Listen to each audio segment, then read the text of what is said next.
Hi guys, आप लोग कैसे हैं। मैं मोहम्मद मिकाइल अंसारी और आप लोगों का मेरे इस यूट्यूब चैनल स्टडी मित्र मिकाइल में वेलकम है। दोस्तों, जैसा कि हम लोगों ने शुरू किया है how to translate into English, जो कि ट्रांसलेशन की बहुत ही अच्छी बुक है और जो हमें हिंदी से इंग्लिश में ट्रांसलेट करने सिखाती है। और दोस्तों, यह आरपी सिन्हा के द्वारा लिखा गया है। अभी जो हमारा चल रहा है वो चल रहा है दोस्तों चैप्टर नंबर 21 और आज का या इस चैप्टर का टॉपिक है पर्पस या उद्देश्य कैसे बताएं। और ये आज स्ट्रक्चर नंबर 3 है दोस्तों, जिसमें देखेंगे इसके अलावा और बहुत कुछ है। 3 स्ट्रक्चर के हेल्प से हम लोग ये सब हिंदी स्टेटमेंट या हिंदी वाक्यों हम लोग इंग्लिश में ट्रांसलेट कर सकेंगे।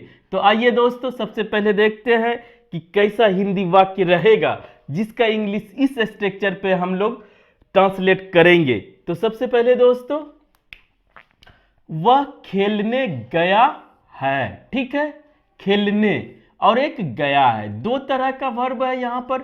वह तैरने गया है, दोनों सेम सिचुएशन है, बस ये दोस्तों खेलना तैरना चेंज हुआ। यहां पर बोला जा सकता है वह खेलने को गया है, ठीक है, या वह खेलने के लिए गया है। तीनों तरह से हिंदी में बोला जा सकता है, लेकिन इसको सेपरेट इसलिए लिख दिए दोस्तों ताकि आपको कोई कंफ्यूजन ना हो और दोनों स्ट्रक्चर सेम है।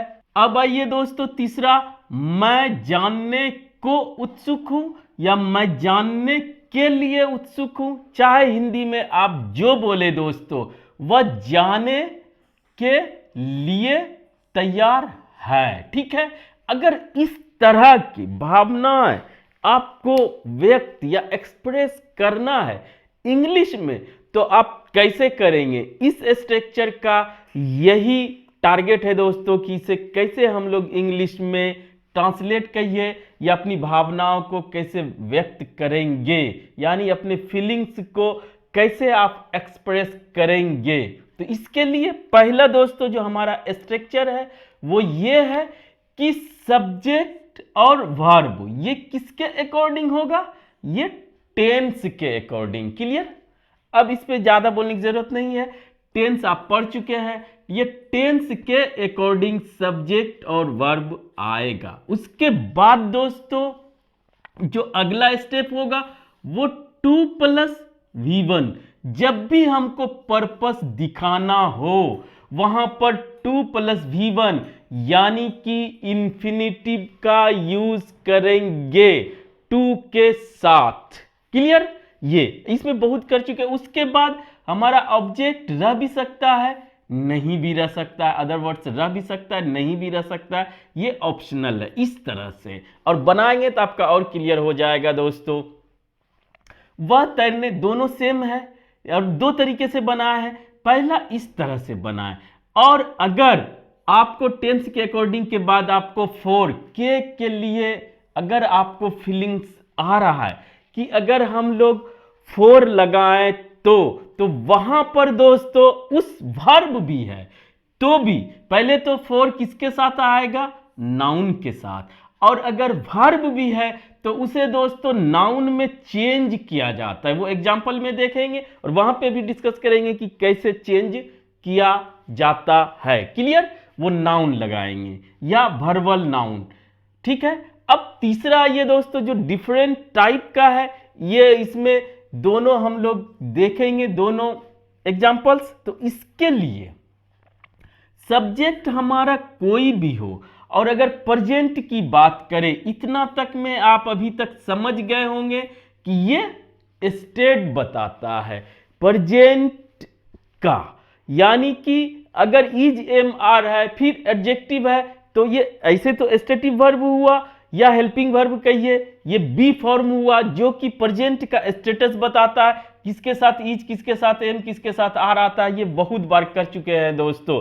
और अगर पास्ट की बताना हो तो वो दोस्तों वाज वर्ब होता है, फिर एडजेक्टिव, और आप फ्यूचर का अगर स्टेटस बताना चाहते हैं तो शैल बी या विल बी होता है, उसके बाद एडजेक्टिव या नाउन भी आता है सभी कंडीशंस में। यहां पर एडजेक्टिव है, स्टेटस बताया जा रहा है।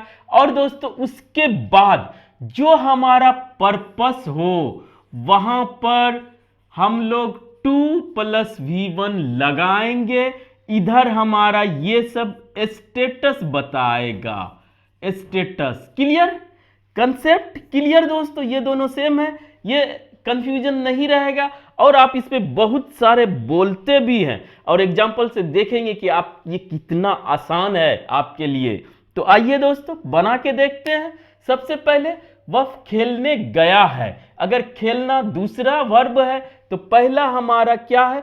वह गया है। और दोस्तों एक बात और, एक वीडियो ऐसा हम लोग बनाने की कोशिश कर रहे हैं लाने, जिसमें कि हिंदी ट्रांसलेशन को आप easily step by step translate कर लेंगे। बस वर्ड मीनिंग का भी कोई प्रॉब्लम होता नहीं है गूगल के ज़माने में, चैट जीपीटी के ज़माने में दोस्तों।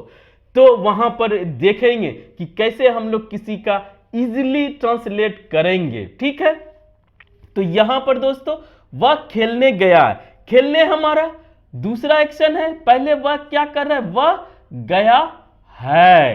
तो इसका बनाएंगे जाने का गो, और सिर्फ गया तो वेंट, और ये दिखा रहा है प्रेजेंट परफेक्ट टेंस। तो जो भी टेंस रहेगा उसके अकॉर्डिंग पहले स्ट्रक्चर लेंगे। तो प्रेजेंट परफेक्ट टेंस ही के साथ हैज गोन, ये हम लोग कर चुके हैं दोस्तों। He has gone. अब पर्पस क्या है?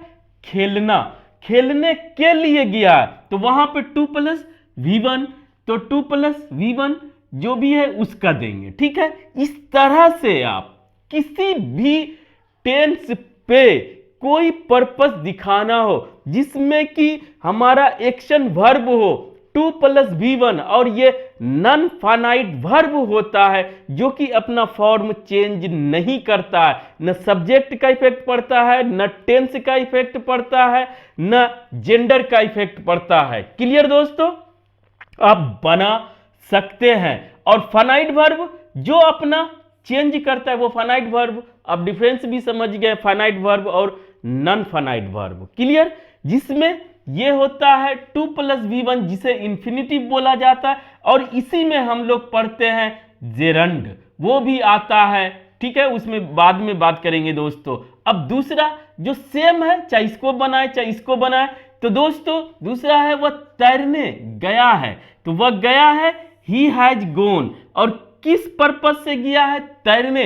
तो अगर आप डायरेक्ट मेन वर्ब लगाते हैं एक्शन वर्ब के रूप में तो 2 + V1 लगाएं पर्पस दिखाने, या दोस्तों आपको फीलिंग्स लाने के लिए, तैरने के लिए गया है तो के लिए हम लोग फॉर लगाएंगे। तो उसका भी एक उपाय है। तो वहां पर किया जाता है फॉर, और जो स्विम मीन्स तैरना है, तो यहां पे क्या करते? टू स्विम कर सकते थे, टू स्विम। ठीक है, लेकिन इसको हम लोग बनाए हैं नाउन। ये एक उपाय किया गया है कि अगर फॉर लगाना है फीलिंग्स लाने के लिए तो उस वर्ब को ही नाउन बना दें। तो उसको ए या एन लगा के सिंगुलर नाउन बनाया जाता है। ठीक है, सिंगुलर कहिए या अनकाउंटेबल नाउन कहिए, बनाया जाता है। तो अब क्या हुआ? He has gone for a swim, या दोस्तों he has gone for a walk, जो घूमने जाता है। ठीक है, इस तरह से ये दूसरा कंसेप्ट थोड़ा अच्छा है, इसे जरूर दिमाग में रखें दोस्तों, ये वाला। ठीक है, कि नाउन लगाना है तो उसी वर्ब को दोस्तों हम लोग V1 लिख के ए या एन लगा दिया जाता है, सिंगुलर ही रखा जाता है। क्लियर? तो आप बना सकते हैं। फॉर अ वॉक बहुत यूज किया जाता है, फॉर अ स्विम, फॉर जो मन करता है आप करें। ठीक है, और अब तीसरा देखते हैं, मैं जानने को उत्सुक हूं। यहां पर क्या है? Present status, I am curious, curious माना उत्सुक, आई एम क्यूरियस। उसके बाद दोस्तों हमारा रहेगा 2 + V1 ही, क्योंकि ये जानना ये भी हमारा उद्देश्य है या पर्पस है। तो ये दोस्तों to know, I am curious to know the news. तो अगर ऐसा भी रहे तो वहां पर दोस्तों हमारा ऑब्जेक्ट या अदर वर्ड्स आ सकता है। कि क्या जानने के लिए उत्सुक है, तो वो वहां पर हमारा ऑब्जेक्ट आ सकता है। इसलिए पहले नहीं दिए, कंफ्यूज ना कर जाएं आप।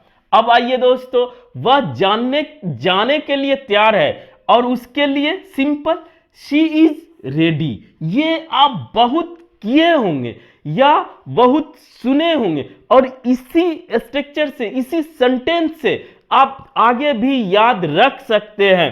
She is ready to go, I am ready to go, he is ready to go, they are ready to go, we are ready to go, you are ready to go। तो इस तरह से यहां पर आप बोलते हैं और इस पे क्वेश्चन भी बनता है, आर यू रेडी, क्वेश्चन कर सकते हैं, are you ready to go, are you ready to eat, जो भी आप चाहें इस पे बना सकते हैं। इसीलिए इसको दिए हैं कि सिंपल आप को बताया जाए, एहसास दिलाया जाए, इससे आप चाहे जितना बना सकते हैं दोस्तों। अगर पास्ट की बात करें तो वाज या वर्ड सब्जेक्ट के अकॉर्डिंग लगा दें, और दोस्तों फ्यूचर की बात करें तो शैल बी या विल बी लगा के एडजेक्टिव लगा दें। तो इस तरह से दोस्तों आज हम लोगों ने बहुत से कंसेप्ट्स को क्लियर किया।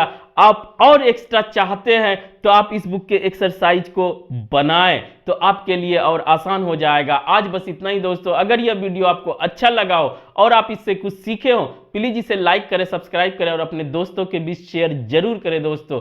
Thank you for watching, have a nice day.